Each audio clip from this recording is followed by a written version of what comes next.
Buenos días, les voy a hablar sobre el síndrome metabólico como un factor de riesgo cardiovascular. Pues ya, bueno, este semestre vamos a tener, tenemos una materia como tal de síndrome metabólico, entonces voy a estar como más que nada centrándome en la parte de lo cardiovascular y por qué es un factor de riesgo. Entonces, pues primero, ¿qué es el síndrome metabólico? Pues la pregunta que ahorita acaba de hacer el doctor.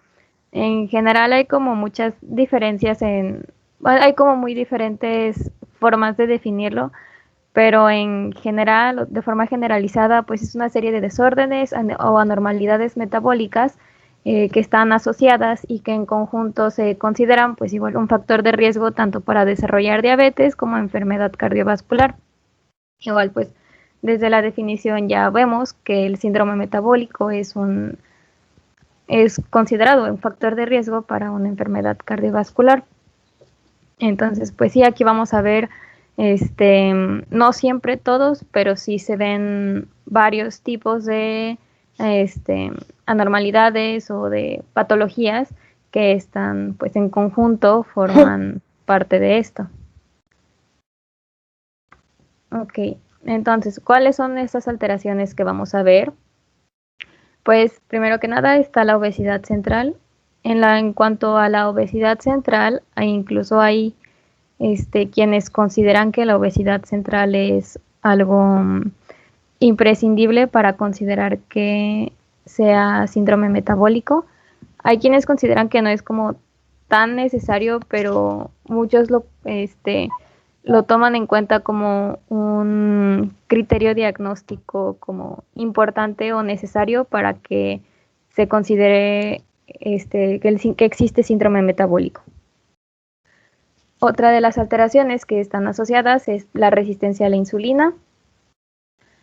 También por eso pues, se considera como factor de riesgo para padecer en un futuro diabetes. También tenemos hipertensión arterial, alteraciones de la fibrinólisis, dislipidemias y disfunción endotelial.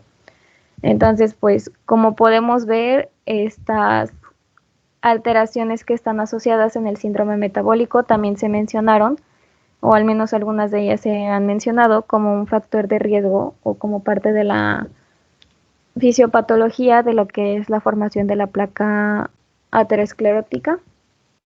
Entonces, pues desde aquí ya podemos ir viendo el por qué el síndrome metabólico es considerado como un factor de riesgo cardiovascular, porque igual pues desde los componentes que tiene o desde de las alteraciones que lo componen, pues tenemos los factores de riesgo desde ahí que son para, pues tanto para la placa aterosclerótica como para la cardiopatía isquémica. En cuanto a la fisiopatología del síndrome metabólico, así rápidamente, pues como tal en el origen, primero que nada, pues están como en discusión o no saben bien exactamente cuál es el origen del síndrome metabólico. Hay quienes dicen que lo que está implicado, lo principal es la obesidad, hay quienes dicen que es las alteraciones de la insulina o la resistencia a la insulina, que uno lleva al otro o que están los dos como conectados o juntos en el origen de la enfermedad y es por eso que lo puse así como con las flechitas, como que entre los dos se ayudan para generar toda la fisiopatología de la enfermedad. Algo que pues sí se sabe es que este aumento de grasa abdominal que hay en la persona, bueno, como sabemos, la grasa o los adipocitos son tejido endocrino y son capaces de generar diferentes sustancias o hormonas, entre las cuales tenemos las adipoquinas. Estas adipoquinas, cuando hay este aumento de la grasa abdominal en el síndrome metabólico, están aumentadas. Entonces, ¿qué es lo que van a hacer? Van a favorecer estados proinflamatorios. Estos estados proinflamatorios van a conducir o van a contribuir a lo que es la insulinoresistencia. Esta insulinoresistencia va a generar hiperinsulinemia, alteración en la fibrinólisis y disfunción endotelial, que como habíamos visto eran varios de los factores o de las alteraciones que están asociadas en este mismo síndrome. ¿Qué pasa con la adiponectina? La adiponectina es una hormona como, digamos, la hormona buena del tejido graso. Y curiosamente, en lo que es este síndrome metabólico, está disminuida la adiponectina. ¿Y qué pasa cuando se disminuye la adiponectina? Cuando se disminuye la adiponectina, se asocia a un incremento del nivel de triglicéridos, una disminución del HDL, elevación de la lipoproteína B y presencia de partículas pequeñas y densas de LDL.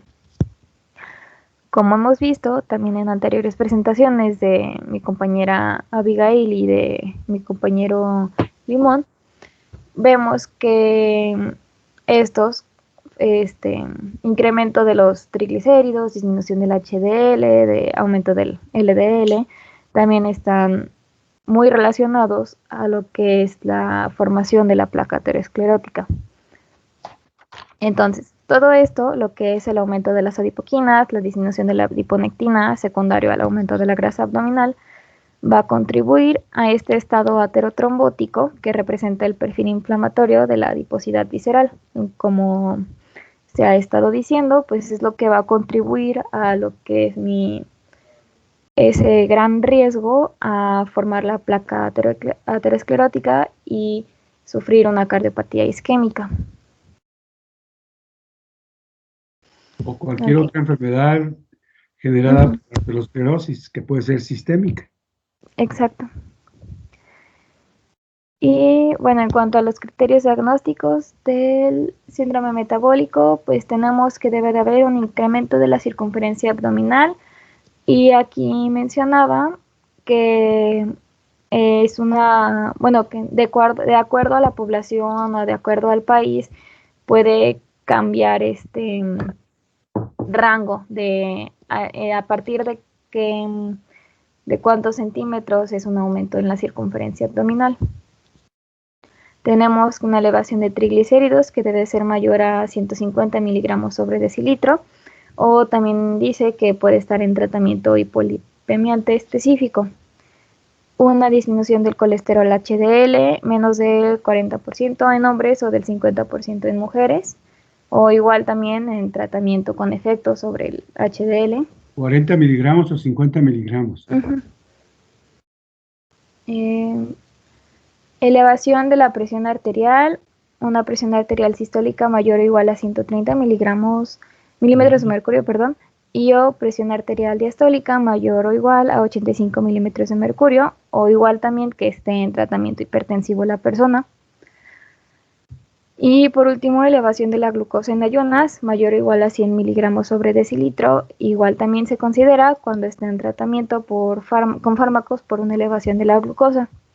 La persona tiene que tener al menos 3 de estos criterios para considerarlo por considerar que tiene síndrome metabólico. E igual, pues, como vemos, estos criterios nos hablan de lo que es un poco de cómo está, digamos, recordando lo que pasa en la fisiopatología del síndrome metabólico. O sea, estos criterios como tal, por sí solos, tener uno o dos criterios, pues ya por sí solos representan lo que es un aumento del riesgo, aunque no esté dentro aunque como tal no se diagnostique como síndrome metabólico, tener al menos un criterio por sí solo aumenta lo que es el riesgo es un factor de riesgo de generar la placa. Y bueno, ¿cómo se asocia el síndrome metabólico con riesgo cardiovascular? Porque pues ya se ha comentado o he comentado varias veces pues que sí, tener síndrome metabólico, pues se habla de un síndrome metabólico como un factor de riesgo para placa aterosclerótica, para cardiopatía isquémica, pero ¿qué tanto es ese riesgo? Encontré pues unos artículos que hablaban sobre varios estudios que se habían hecho de cómo las diferentes alteraciones del síndrome metabólico pueden influir en lo que es el aumento del riesgo cardiovascular. Y pues bueno, se encontraron estos datos, que hay 5 a 7 veces más probabilidad de muerte por enfermedad coronaria en las mujeres diabéticas que en las que no son diabéticas. Aunque la diabetes no es un criterio para el síndrome metabólico, pero recordemos que el síndrome metabólico también es factor de riesgo para generar diabetes. Y hay muchas personas que tienen síndrome metabólico que terminan desarrollando diabetes. Entonces, por eso también es importante considerar esa patología. Además, cuanto más componentes del síndrome metabólico estén presentes, mayor es el riesgo de eventos cardiovasculares, como que se van sumando o aumentando las patologías y eso cada vez, entre más tengas, pues más es tu riesgo. Así es. Hay una mayor incidencia entre lo que es el sexo femenino que en el sexo masculino. Cuando tienen síndrome metabólico, pues las mujeres tienen más riesgo de esta cardiopatía isquémica, especialmente cuando ya son de más edad o avanzada edad o ya pasan lo que es por la menopausia. Exacto. Luego, el factor de riesgo con mayor asociación a cardiopatía isquémica es la dislipidemia. Pregunta de examen. Pregunta de examen. Muy bien. Bueno, entonces sí, la dislipidemia es el que más está asociado en cuanto a cardiopatía isquémica. Y encontré que entre la hipercolesterolemia y la hipertrigliceridemia, la primera presentaba una mayor asociación a cardiopatía isquémica en algunas poblaciones. Y por último, que hay asociación de adiposidad abdominal con síndrome metabólico, diabetes, sedentarismo y la hipertensión arterial, pero no como tal la cardiopatía isquémica. Entonces no es como tal, digamos, la obesidad o la obesidad central no es como tal el factor de riesgo, sino todo lo que se genera después de, todo lo que va después de, es lo que va a generar lo que es más mi factor de riesgo a lo que es la cardiopatía isquémica. Bien. Y bueno, por último, ¿cómo podemos tratar a una persona con síndrome metabólico?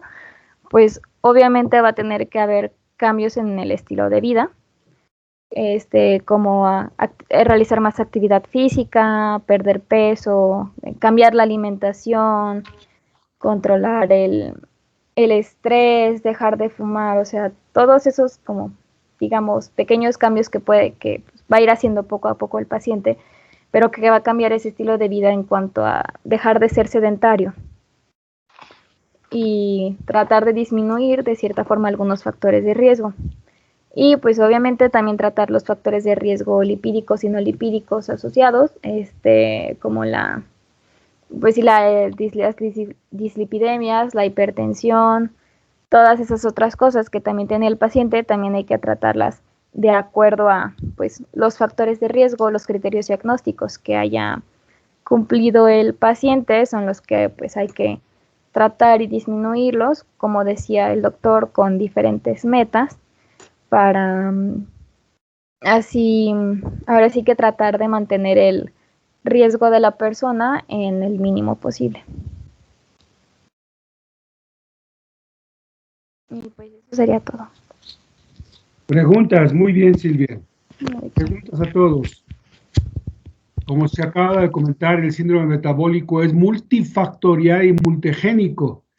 Implica varios factores que llevan a la formación de esta placa de ateroma y que dentro de los aspectos y de los factores más importantes es la dislipidemia, para que lo mantengamos siempre presente y que ante esto sí es importante tener un cambio en el estilo de la vida, pero también tratamiento precisamente hipolipemiante, que dentro de ellos que habíamos comentado ya, como es un proceso inflamatorio, como es un proceso inflamatorio crónico, degenerativo, irreversible, el más importante que ha dado en que haya detención del crecimiento e inclusive que regrese, son las estatinas.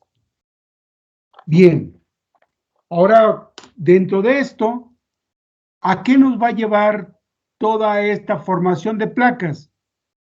Desde el punto de vista de las cardiopatías isquémicas. Nos va a llevar a un proceso que puede ser de angina estable o bien a procesos inestables antes de ir al infarto del miocardio. Y también podríamos comentar que antes de llevar a la muerte súbita. E iremos viendo cada uno de estos aspectos importantes que van a determinar la clínica o los aspectos clínicos de esta enfermedad que desgraciadamente se ha incrementado progresivamente por el cambio en el estilo de la vida.